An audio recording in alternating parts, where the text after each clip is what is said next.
I was in Eastern Europe recently dealing with a number of different issues, and I have to tell you, was fairly offended to realize that the EXIM Bank basically had taken on some of the administration's policies without Congress being involved in any way.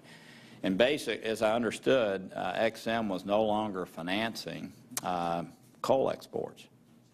That somehow or another, you, without a congressional mandate, had decided that if a company wanted to export to Eastern Europe, which is a great market for our coal suppliers, you had decided, the EXIM Bank had decided, because the administration had laid out this policy, that you would no longer do that. I find that to be offensive.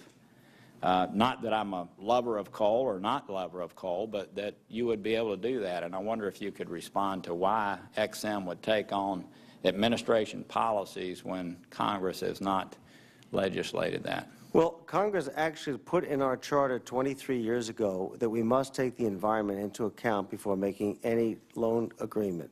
And during the Bush administration, the bank was sued, and in a settlement, way before I got to the bank, had to do a consent decree about how we actually had a more rigorous environmental policy. So that goes back to 2006, 7, and 8, before I got to the bank. So over the 23 years, we have had to adjust our environmental policy to meet the needs of science and industry over and over again. So this is not a recent something that was just inserted recently. So, but if we were to change that, you'd be perfectly fine with that.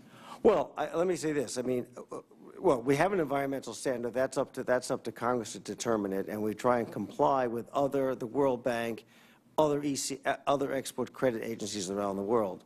But I want to be clear, we actually do support the administration's climate action plan to restrict coal-fired power plants except to the poorest countries, which total about 80 countries now, which have no restrictions. But in the wealthier countries, we do support that provision. Mr. Chairman, thank you. I didn't know we were carrying out environmental policy through EXIM Bank. I didn't either, but we found out something today, didn't we? Thank you.